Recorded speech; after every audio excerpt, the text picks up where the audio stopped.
Ta-da. We are here tonight at the Inland Northwest Writers Guild to talk about point of view. We've got a number of our members in attendance, and I'm really looking forward to the discussion. We'll have a short presentation. If you've been coming to these or watching them on YouTube, you've seen they're fun, you know, and this one will be put up on YouTube at some point in the future too, and you'll be able to watch it. So if you're not here tonight with us, we're hoping that you'll be able to watch it at some point. You can always get in touch with me if you need any updates on what the guild is doing and all that. But and I think you probably would have my email address if you know anything about this, but I'm going to put it in the thing here. If people see this on YouTube, they may not actually get any mailings from us. So anyway, we're happy to have you here. And our topic tonight is point of view for writers. And I think there's a few people that probably know more about that than I do. I kind of get stuck in certain tracks, things that I like personally. And that's the kind of things that I deal with all the time. So I'm not perhaps as adventuresome as some of you are. I know Jerry's going to give us something that he did for second person a little bit later when we get to that one. So first off, let's talk about what point of view is and why it's important. This will probably not be of five to everybody. I mean, we always talk about two people and oh, sorry, you got something going on. Sorry. We talk to other people and they say, well, that's your point of view. I've got my own point of view. So we do that all the time in daily life.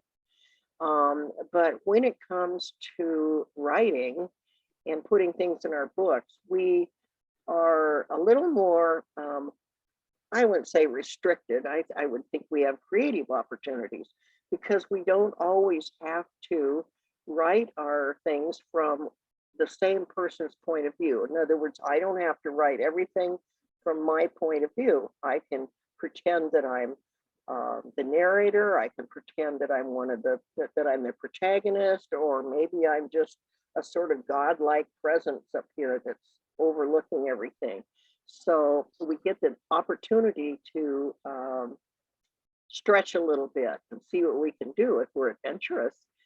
And I did have some screen share things tonight to show. And there's one long document that I've got that we'll do that one, I think. I'm going to put on screen share. Yeah, there we are. Okay. I took this from several sources on internet, but the primary ones that I use, one is from the dictionary. I don't know if you go to dictionary.com ever to let somebody in here to look up things that have to do with writing or any of that. It's actually good across the board for just about any topic. It's like going to Webster's Dictionary or something like that, but they will put long articles on that as well. And so the one that I found that I really liked, and I'm not going to read all of this to you. This is a document that I can send out to folks if you want all the detail, but we'll just kind of skim over it a little bit, and we'll stop and every once in a while and get people's reactions. So everybody pretty much agrees when you look this up that there's 5 types, 5 points of view. We think of them as 3 because we've got first person, second person, third person. But under third person, there's 3 different kinds: third person omniscient, third person limited, and third person objective. And they're all pretty different. So it behooves all of us as writers, I think, to do a little research, do a little maybe experimentation and see what works for us.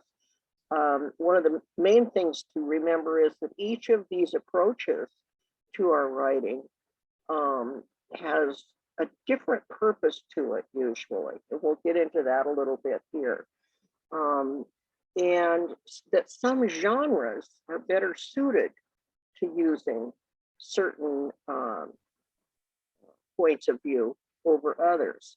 So let's look first at the first person point of view. That's the one I think most of us are familiar with. And when we talk, like I'm doing right now, I'm using first person point of view in a sense, because I'm saying I, me, and mine. And every once in a while, I may slip into second person and start saying you. And I guess in talking, I use the second person a lot. I just can't use it in writing. But anyway, the primary words that you'll see, if you're looking at a book that you're reading or a story, somebody's work, and you see that most of the things are referencing, I did this, I did that, he told me, I lost my mind, whatever. And that's a first person point of view. It's a strong one. It's used a lot. It was used in Hunger Games, To Kill a Mockingbird, Bridget Jones's Diary. There were some examples given. And it's used for a certain effect, which one of the primary things is to get very close, let the reader get close to the character. You're right inside the mind of a person that's telling the story. And there's some examples here of first person narration. On my way to the grocery store, I saw a lone glove lying in a snowbank. Wondering if it belonged to someone nearby, I picked it up and put it in my pocket. So you can see it's a very storytelling kind of approach to things. You're able to relate to the character because you're in so close. And so it's used a lot in current writing of fiction, particularly. Then we go to second person point of view. And second person is where instead of saying, I did this and I did that, the narrator talks to the reader in a way. They say, there's some examples down here. You walked to the corner where you heard a telephone ringing in the phone booth. When you picked up the phone, there was no one on the other line. Now, it sounds spooky, and it's kind of because it is. And I think this type of thing is used somewhat maybe in mysteries for that kind of effect. It makes it very sort of really up close. Let's see here. And I wanted to stop there, and because I wanted to share what Jerry had written. He's going to read this, but I want to put it up, and so you can follow along. And it's an exercise that Jerry did in the writing class that he was with. So you're muted right now, Jared. You want to unmute and maybe you can read this to us?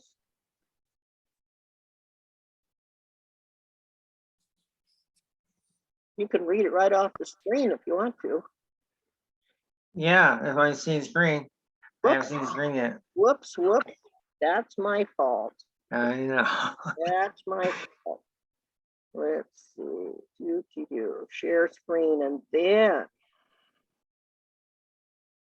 Come on. And I'll put it up. Sorry about that. There we go. Okay. The slap he committed upon your face was his last. He looked wild, crazy, and suddenly vulnerable when you pulled out the snub-nosed Smith & Wesson .38 revolver. You remembered the explosion, thunderous percussion that sent ringing in your unprotected ears. He grabbed his chest and looked at you for a moment, timeless yet very finite. You saw his face pale before he dropped to the floor. His eyes stared into yours. Must sadly, the eyes just stared. You won't ever forget that moment for the rest of your life. You moved out from the house to Harry and you shared all these years. There was no point to stick around facing the wrath of his father, Judge Bernard Balls. You got in the SUV he bought you 3 years ago, a white GMC Envoy, and drove away from Missoula before anyone found out. Hours later, you walked into a bar in Orfeo, Idaho. Your long legs hidden beneath denim jeans. You wear a little makeup that showed a certain ageless beauty where you could be placed from 25 to 50. Your blonde hair flowing loose and free. You sat down at a corner table where no one paid much attention. The bartender saw you and motioned for the redhead server to see what you wanted. The waitress slid off the bar stool and sauntered to your table. She's slender and middle-aged. What would you like, ma'am? She asked. A beer, you replied, while you glanced briefly at her, your shades tight against your face. Any particular flavor? Doesn't matter, Bud Light. You replied to the redhead with reluctance. We got a special of Coors Light this evening, waitress offered. Yeah, I'll have that. I'll be right back with that, honey. You pull out your handbag and lay a $5 bill on the table for the waitress. Inside your handbag sat a loaded .387 Novice revolver, pack of chewing gum, mascara brush, and lip balm. You closed the handbag and carefully set it on the floor beside you. The waitress returned with a long neck bottle of Coors Light and a schooner. I brought the glass in case you wanted to drink from that. My name is Martha. If you need anything else, let me know. I'll be back with the change. Keep it. Really? She gave you a final once over. Thanks, you were too kind. He poured the beer into the offer scooter and sipped on the cold beer. There were 12 men, including the bartender, who was talking to one of the men. They laughed like they were sharing a humorous anecdote. The bartender went to the narrow patron. He saw the woman server sit back at her bar stool and lit a cigarette. You watched them with a mere analytical perspective, not caring about the conversation going on. You finished your beer after 15 minutes, got up and left. Okay. Thanks, Jerry. You're welcome. That is second person. Okay. I don't know, has anybody seen anything like that before? Any kind of writing that you've noticed? I think sometimes, Nancy, you write poetry and they talk about sometimes second person is used in poetry. You know, where somebody will do a poem and they speak to. I don't think I've ever written that way, though. This is new to me. But I liked it. I liked how Jerry did that. Yeah, I do too. I like that mysterious quality to it. Yeah, If I you want to, can't quite put my finger on. I'm going to keep it in mind for little things that I do. Yeah, one of the things about hearing something like this is you kind of get the idea, gee, I might want to try that sometime, just see, you know, if I'm even able to do it. Frank, have you ever tried to use something like that in your mysteries or crime novels? No, I don't think so. Jay McInerney did it for Bright Lights, Big City. That's the biggest novel that I can think of that ever used second person. And it was a little odd, but it worked for that book. Some people might remember the Michael J. Fox movie that they made out of it. Didn't do very well, so you might not remember it. But that was back in the late 1980s. Well, now that's at least an idea of something I can look for, and because I may have even read it at some point, and I cannot remember it. So I don't know. I hope that doesn't mean anything bad. No, he did a really good job. Yeah. with it. And he's written a couple other books. He wrote one called Ransom that was not in second person. That was really good. He was a good writer. But Bright Lights, Big City is worth a look if you want to see it Yeah, done I done will. well. I'm gonna check it out. Um, um, let's see here. Let me get on with. So Linda, I guess Go ahead. I do use you sometimes. Now that I think about it, maybe that's why you were referring to me doing that, but not quite in this manner. I like, this is a little different. Well, I just in the reading, I came across that where they said poets will sometimes use it because it is an unusual kind of approach to writing, but it really gets in the face of the reader. I mean, it's like you this and you that. So, okay, where are we here? This back up.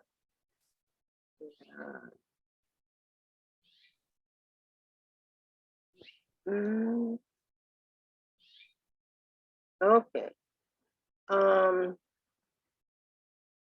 Yeah, this is one that here's something that sort of mildly uses that I think works. Where it's the second one where you always wanted to win the lottery, but you never thought it would really happen. I think that now that I think about it, I think second person is used a lot in advertising.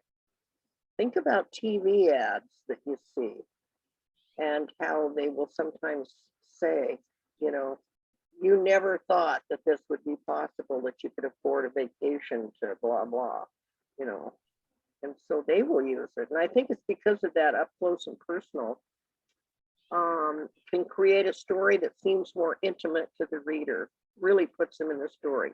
Okay, moving on, let's move to when do you use third person point of view? Now, in addition to first person, third person is used a lot. And one of the things, even though it comes in three sort of flavors, one of the things is that it uses the same kind of words. And you'll typically find they, them, their, he, she, it, his, hers, and theirs. So when we're talking about third person, if you see those being the subjects of a lot of the sentences and stuff in the writing, then it's in third person. Third person omniscient. This is one that I always like this, but this is a narrator telling the story. At the beginning of World War II, there wasn't a lot that people could do to prepare. They tried their best. Some people did this. Some people were afraid and they worried that they wouldn't survive. Other people thought it was going to be a walk in the park, no big deal. And you see this omniscient person is telling us what everybody's thinking, what everybody's feeling. It's all different. So it's like a God's view of the characters and where they're coming from. And the person who wrote this article was saying that some popular examples, these are classics, would be Middlemarch, Anna Karenina, and the Scarlet Letter. So it's been used a lot in classics because we don't expect to feel or to expect to see ourselves up close to all these characters. Usually in a lot of these things, there are so many people involved in the story that it makes it hard. How would you tell what the protagonist was thinking all the time when part of the time the protagonist isn't even in the scene? There's other characters being talked about. So see, it leaves you kind of hanging if you're trying to use first person or something like that. It's common because it's the most versatile of the types of narrative point of view. It can show characters' intimate feelings and create large, complex worlds. It's one of the things that is important in something like if you're writing a huge sci-fi novel and it's big and you've created a whole world full of lots of different characters. Well, that narrator needs to be able to kind of like trying to think if it's anything like those drones that fly over. You know, has to be able to see into the lives of all the different people that you've written into your story. And let's see here. Well, we did an example. Third person limited. Again, it's third person. It's not the character talking, and you're not talking directly to the reader, but it's the narrator that's telling the story, but it's limited because we're trying to stick closely to one character, not all the characters. So even though there's a lot of characters in the story, we limit ourselves to the perspective of that one major character. I found this interesting though. Using third person limited point of view doesn't mean you tell the story entirely from one character's perspective using I. That would make it first person point of view. Third person limited point of view can be more useful than the first person because you aren't trapped in the character's head.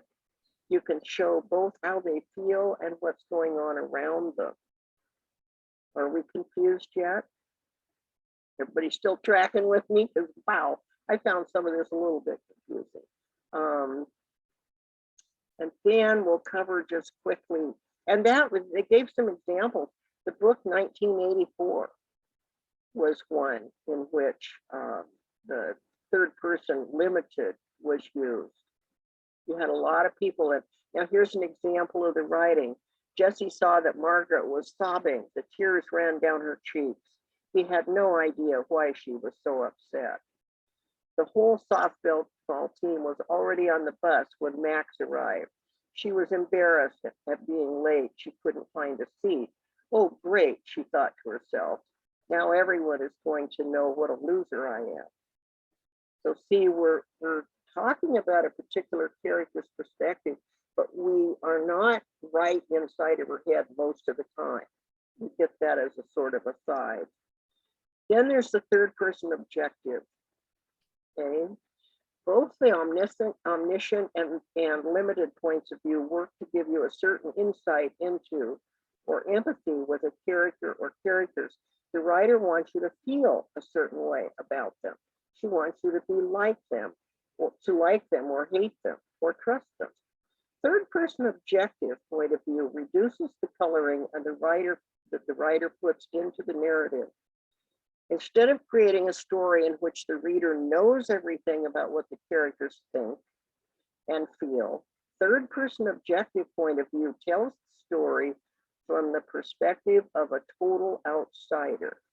The reader has to judge the characters by their action and dialogue alone.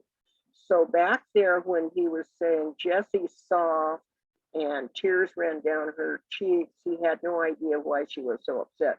He's telling us he had no idea why she was so upset. But in objective, we don't get that kind of direction. So we're left to figure out the reader has to figure out what's going on with the characters by their own actions. Now here's an example of third person objective.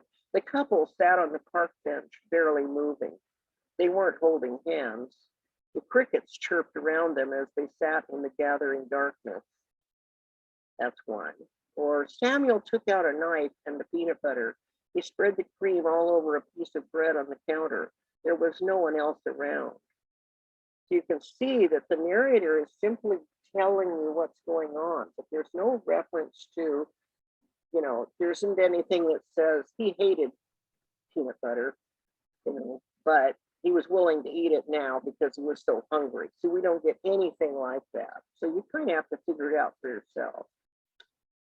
Now, I'm going to stop here again for just a second because I want to get some ideas from folks who may have found that they've used one or more of these, and maybe you favor a particular point of view over others that you've used in your writing or that you've read by others.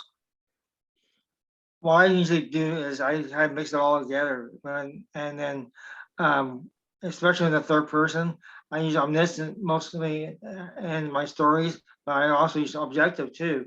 Third person is the objective to describe a situation or a person doing whatever they're doing at that time and moments in the Mhm. story. Good. Anybody else? I use first person sometimes, and then third person, first person for urban fantasy, and you'll find that some like subgenres prefer you to use certain POVs. Like a lot of urban fantasy uses first person, Uh-huh. and then, but I also have the book I'm working on is third person, limited. I always have a hard time differentiating between omniscient and limited sometimes. I Mhm. don't know. So, but it's third person. So, Yeah.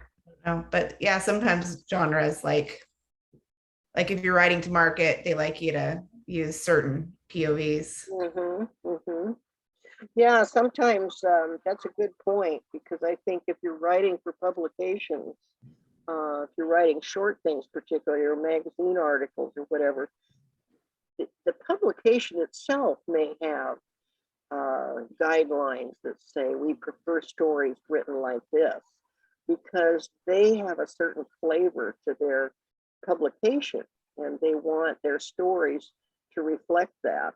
They have an audience that they know likes a certain type of thing. Some of them, like, I'm trying to think of, what is that literary magazine, McSweeney. Now they're across board. They'll all sorts of different kinds of things. They don't have any particular focus. They like experimentation and people to, they like it to be creative. So they just look at your actual writing and determine whether they, like what you did or not. So you kind of have to read. You can read McSweeney's and get a feeling for what they aim at, and see if you can't, write something if you're into writing short stories. Um, how about do you have, Denise? Do you have uh, a feeling between the two? Is one of them easier for you to use or more difficult? I think it just depends. I think first person really lets you tell it from that person's story from their perspective and from their point of view, and from what they see, and what they're seeing could not be what other people are seeing in the story. So I don't know, I always found that interesting to write like that. So is a little bit more limiting in that way. So third person, I think, I don't know, it gives you a little bit more freedom to kind of, especially the limited or the omniscient, gives you a little bit more, you can tell what people are really feeling, or really how they're reacting to things, Mhm. and not just from this one person's perspective. So I think it just depends on what you're writing. I don't really have a preference either way, but I think it just depends on which character I'm writing from, Yeah, yeah. what story I'm trying to tell. So Anybody else? We do have something as we go a little bit farther, and we're getting towards the end, but there's a little bit farther. There is a comment made about different genres and what they tend to, what works well with them. So, but anybody else that has, did you experiment with something and go, wow, this did not work for me, I'm totally lost? Or did you discover a point of view that you really like, that you tend to use all the time? Well, like I said before, I first experiment second person.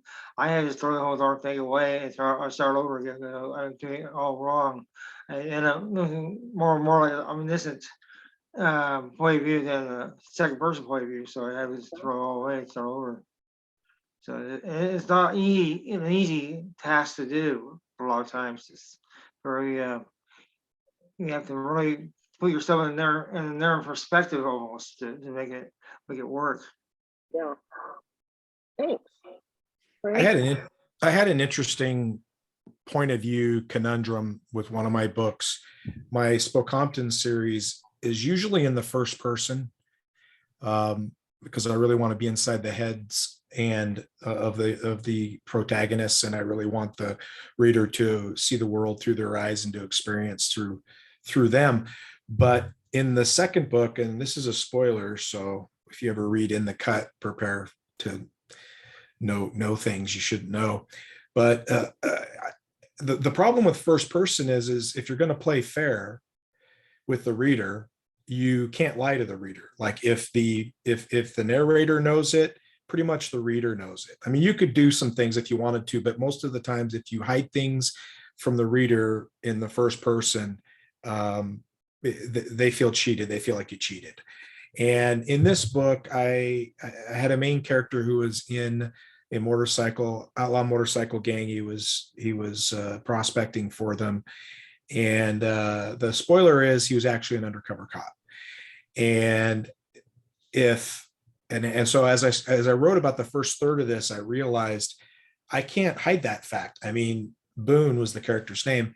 He's going to have thoughts that make it very obvious who he is. And so it would be playing dirty pool, I felt, to continue it in the first person. And so I went back and wrote, started it again, revised the first third or so that I'd already written into the third person. And then it works. Then it works because you get some of what Boone's thoughts are, but you're not all the way in his head, and it's not as intimate. And the reader doesn't, I don't think, I've never had anybody come and cry foul at the reveal. In fact, quite the opposite. People have got excited about the reveal. And then oddly enough, I started the third book. I thought, well, I guess this is a third person series now. The first book will be an anomaly. And I got like 3 chapters into it and I was like, this is not working. And I had to go back and redo it in the first person. I think I did. Did I already go the other direction? Now I'm not remembering. Either way, it's the danger of too many books sometimes, I guess. But the whole point being is that there are, I wouldn't call them rules, but I feel like there are some reasonable expectations from the reader when you are writing in a particular particular voice. And if you break those and I mean, I think they cheat. I think they feel cheated.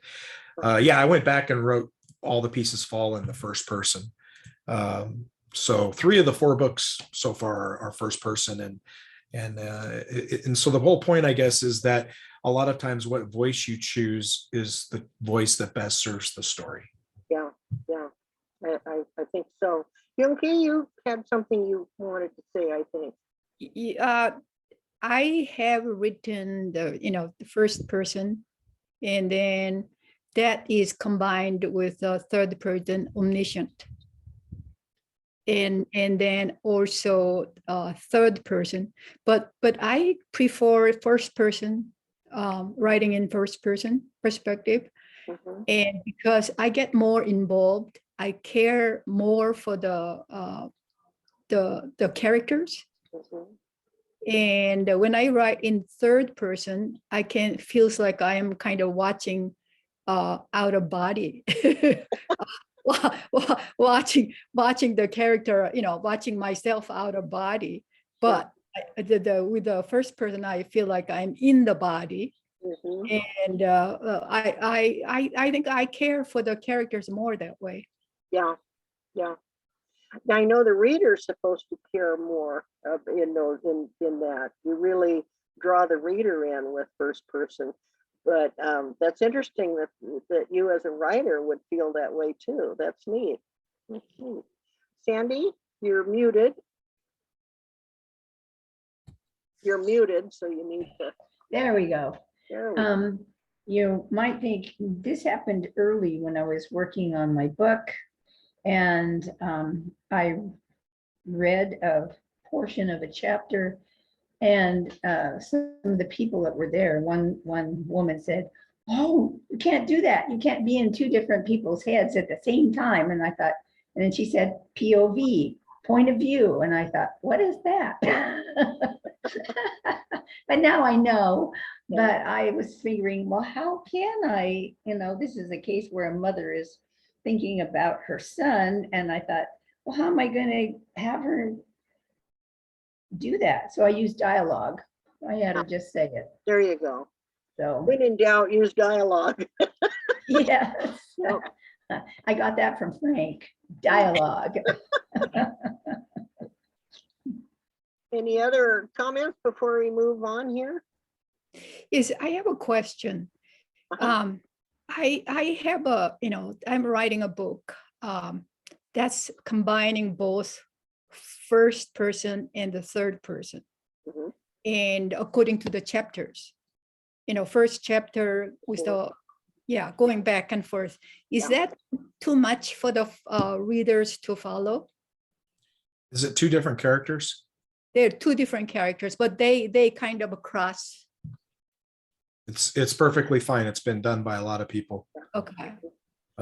In mystery, I've seen it a lot with first person for the protagonist or the hero of the book or the series, like the detective maybe or whatever, and then third person sometimes is the criminal or the antagonist. But that's not a problem as I see it anyway. Yeah, there's kind of a blanket rule for all of this. You can do anything you want. Okay, you can mix and match, jump around, you can go forward in time, back in time, you can do whatever, as long as you don't confuse your reader. Mm-hmm. And so if you're going to play around like that, you have to be really good at it. And which means probably you need to have read a lot of things where people have done that successfully and you didn't get lost and you can see how they did it.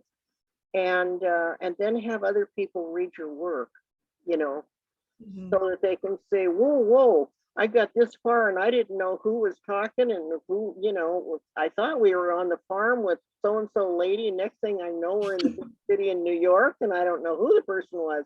I mean, so there's some things you can do to help. But nowadays people are experimenting a lot more because actually, the stories can continue to be written forever and they won't run out. It's not like a given plot or given story is gonna, no longer be interesting. That isn't the issue. So you don't have to do a lot of experimenting, but people think they do. They want their writing to stand out and be different from the crowd. And so they get a little carried away with some of this sometimes. Denise, you were chuckling. Yeah, I was just chuckling. Yeah, because that was one of the things we talked about at the workshop was some of that. And Mhm. also, they said really try to avoid. They said you can experiment, but one thing they said to try to avoid was multiple first person POVs in the same story, because that can get really, really confusing for the reader. And they said that it can be done. It's just, you should just try to make your story stand out by like the character's actions and by, something like making the plot somehow. You don't have to mess around with some of the POVs and some of that stuff. Mhm. I mean, unless it's part of your story, unless it's part of how these characters are interacting, there's other ways to make your stuff stand out. So your stories stand out. Anyway, that was what I was just going to add. Sorry. Thank you. Andy, you had something and then Tonda. I just read a book and No. I had, yes, it's so surprising because I hardly ever read. No, I read all the time, but I could not figure out where the author was going because he started one place and then boom, he jumped back and forth in time, which he wrote at the beginning of the chapter, and I could understand that. But he didn't even introduce characters. There were just different people, and you were trying, I've just started writing down who the characters were. I went back to the beginning of the book and I started writing down who the characters were. And it just was so confusing. And I thought, well, I'll write a review for this book, but I don't think it would be a fair one. I can't.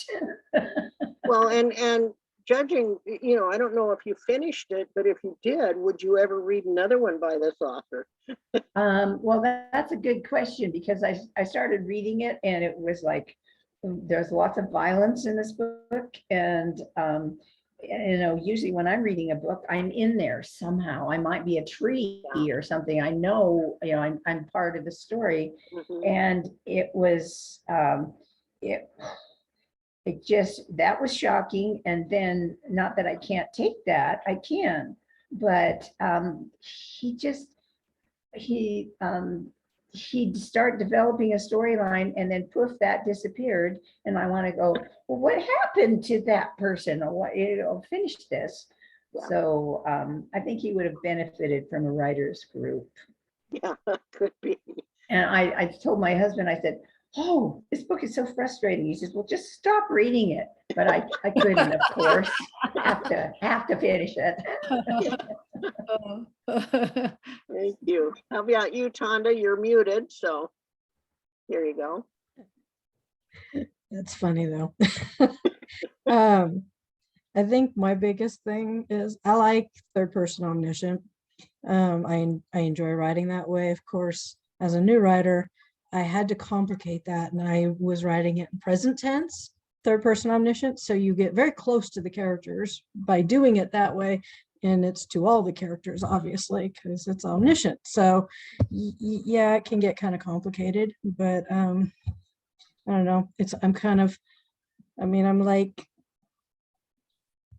several books worth of a series in it now. So I kind of am committed to stay present tense in that particular one, but it makes it complicated to jump to some of the other stories I've written first person past tense. And I'm like, okay, I gotta remember this one's past tense and it's from his perspective. Don't change that. And then I have to go back when I'm writing the other one. No, wait a minute, this one's present tense and it's omniscient. So I can, so yeah, that's where I get the base complication. Excellent.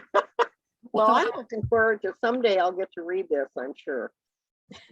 Well, I'm like almost 200,000 words right now. Read all That was my book one, which is now like 4 books.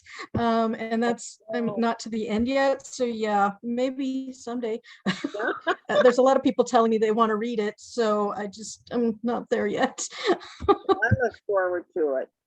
Well, I'm going to skip along to the last of this business here. If I can find it, there it is.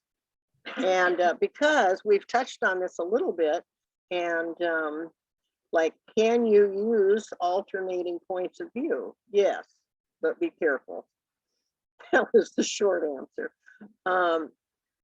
Why is it important? And we talked about what point of view actually does and why it's important to choose one that is going to meet the standards of what you're trying to write.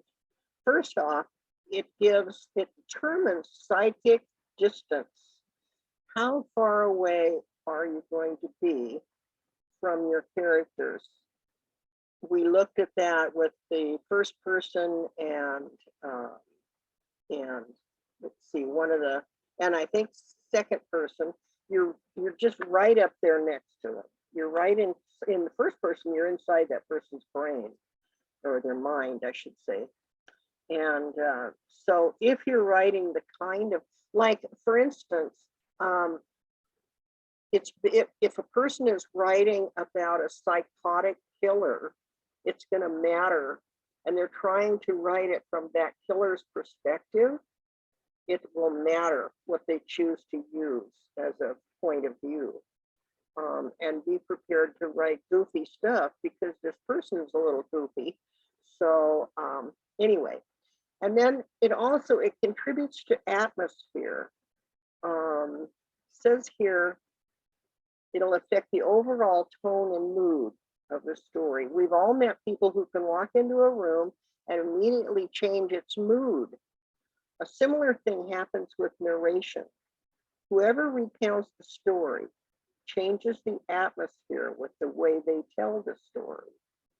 And so they're really controlling more than just words.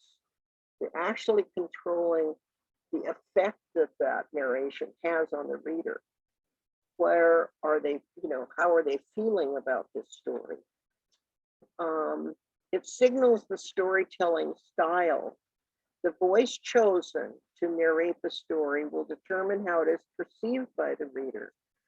For first and third person, especially, we're tapping into a character's mind. It's not just the character's emotions and thoughts that the reader will experience. It's also their manner of talking and thinking. Sometimes you'll see that when someone is writing a book totally from the standpoint, let's say it's people living, a street gang. They've got their own language. They've got their own attitudes and own ideas. And so that's going to be written in, and that is going to give you a sort of style to this story. And so you may be writing something that you want to, really affect what people feel, the atmosphere of it. Okay, and then we get down, this was the part I really liked because we were talking all around it already. Certain points of view are common in a genre. There tends to be some kind of logic behind it. In other words, if you read science fiction, big science fiction books, and you notice that there tends to be the use of particular point of view, that there's probably a reason why that's done. Other points of view would probably not work. Now, that's not saying you can't jump back and forth from chapter to chapter and have one character focused on and then come back and look at the wider world that you're talking about. But in any event, let's see here. It lists some. Young adult, first person is popular, but third person limited is also common. So you've got a lot of young adults who are going through frequently what they're doing is having a coming of age story. And you really want to be inside their head. You want to pick up that feel for what their life is like, the fears that they have, or the arrogancies that they have. In epic fantasy, we tend to find third person omniscient and limited. Now, primarily that's because the worlds in epic fantasy, like sci-fi, they're so huge with so many people, so many characters in them, that there's no way you could really cover everybody and just use something that's first person limited. Frank will know this. He was talking about this third person limited is one that's used a lot in mystery and thriller. Okay.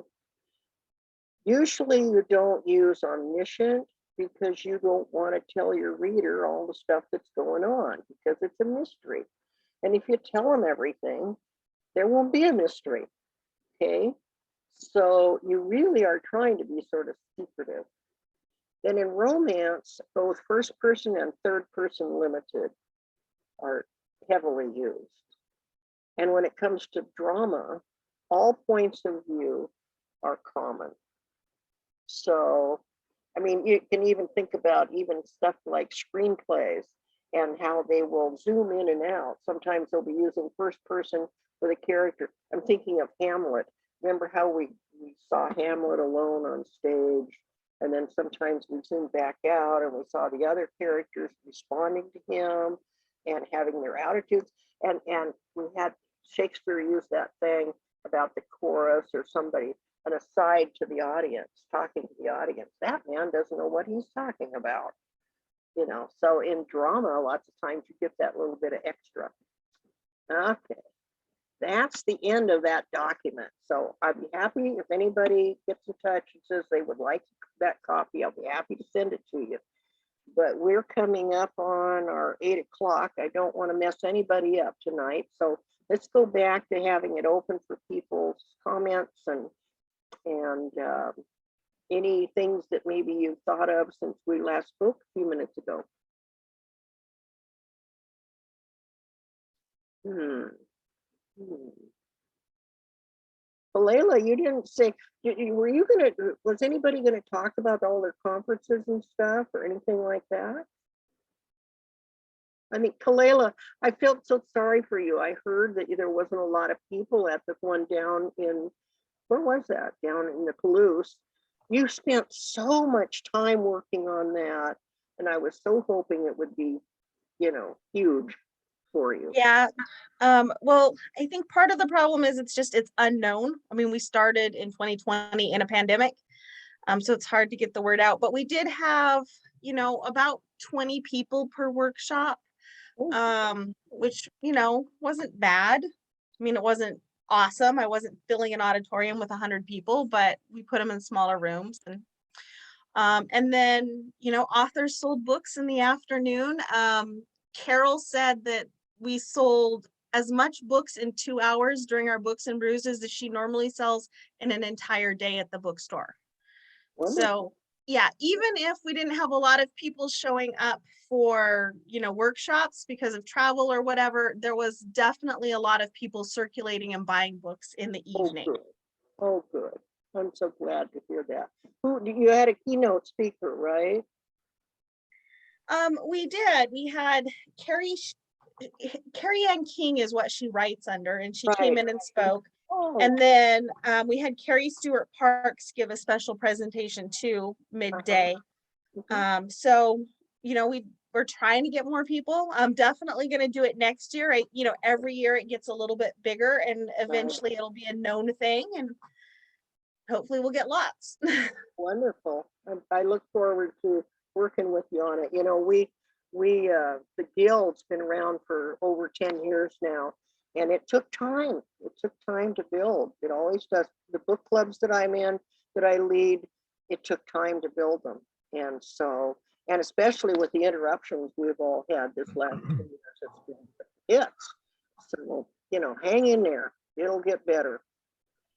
Linda? Yeah. Speaking from the darkness, Uh-huh.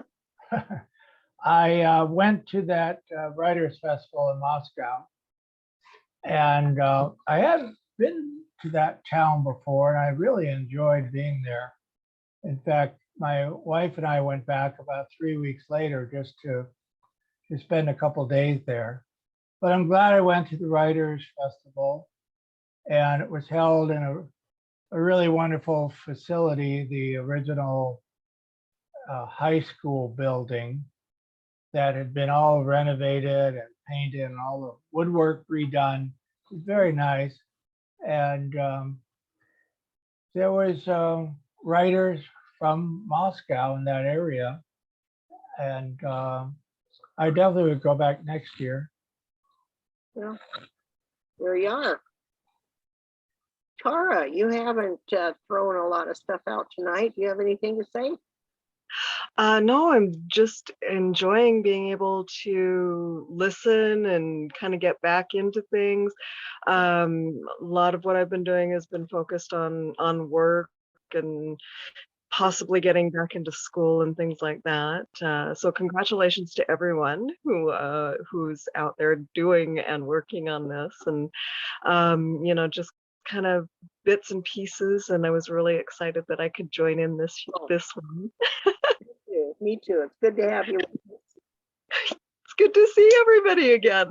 It's been a long time. Well, keep it up. Thank you. Thank you. Hey, Linda, Uh-huh. I mentioned earlier that the awards, those came from the Public Safety Writers Association, which is a group of about 100 members, I think, ish. And anybody who is or was an employee in public safety, very broadly defined, or if you write books that involve public safety personnel, whether nonfiction or fiction, and again, very broadly defined, you can be a member. One of the members that presented down there is an insurance fraud investigator, and he's a member. So it's not very, they're not exclusive about it. They're very loose with their terminology. What is that? It's called the Public Safety Writers Association. And it is, I think it's I'll put the address here in the chat. I think they used to have a different name, but I think it's at policewriter.com. And they put on a conference. It was a small enough conference that it was a one panel track, not multiple tracks, which has its own positives and negatives. And I thought they did a really good job of selecting panels that were of general interest, that some that were for folks that were a little earlier in their writing journey, that were a little more basic things that they covered. And then they had a few more advanced things that they covered that some people who'd been around for a while might not have known or heard about. Yeah. They tended to have a feature speaker each day and then about 3 or 4 panels. Pretty reasonably priced conference, very reasonably priced rooms there in Las Vegas off the strip. Lunch is included, and the lunches I had were better than any of the dinners I bought. So that tell you how well that was. And a very nice group of folks who were very welcoming. I think the crowd leaned a little bit older than, say, Left Coast Crime or BoucherCon, but not substantially so. The advantage of that, I discovered talking to different members and listening to their stories, is that they've all had some very interesting lives. There's a lot of life that's been lived, and they had some interesting stories to tell. So if you fit the bill, either writing mysteries or having been involved in that, or I think if you just signed up, they probably wouldn't even ask questions, to be honest with you. So they're pretty welcoming group. All right. Sounds wonderful. Thanks, Frank. Well, I think it's the witching time. Cinderella's slipper time. And we're a little after 8, but it was wonderful to have everybody here tonight, and new folks and returning folks. And this is exciting. I just love it. We've got some folks that couldn't be here. They're out of town. A couple that said they were in Canada. And so, we can't all have everybody here all the time, but it keeps kind of rolling around and we get different conversations that way. So that's kind of neat. And again, if you want me to send that document to you, I'd be happy to. And either write me to, okay, Tara, I will. Thank you. What's next month's topic?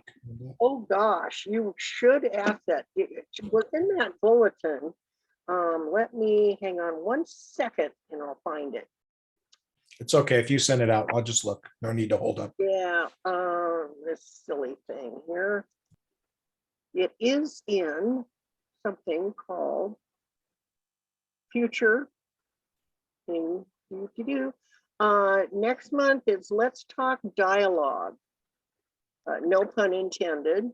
I got a nasty net. You cannot minimize Zoom when you're recording this meeting. Okay. You can stick your stupid sign up over top of it. Anyway, yeah. So where were we? I just wrote Centaura. I'll put that in. And if you want, excuse me, to save the chat, if you go down, if you've got show the chat on the side, you can click on chat on the bottom of your screen somewhere. We all have them listed in different places. I have mine in more. And if you go to the chat, you can go down to the corner. Once you've got it on the screen, you go down to the lower right hand corner next to the sort of happy face, and there's 3 dots. If you click on that, it will have one of the options, save chat. Ta-da! It'll save it to your talking device that you're using tonight. And I better save it too while I'm thinking about it. Okay. So, and if you couldn't get it and you want the chat, I could send that to you. Well, hello, bug. No, you got to go somewhere else. We don't kill things around here. We let them fly around. So, but it was wonderful. I appreciate y'all coming, and maybe next time. Okay. Bye. Have a great one. Thank you. You too. I'm gonna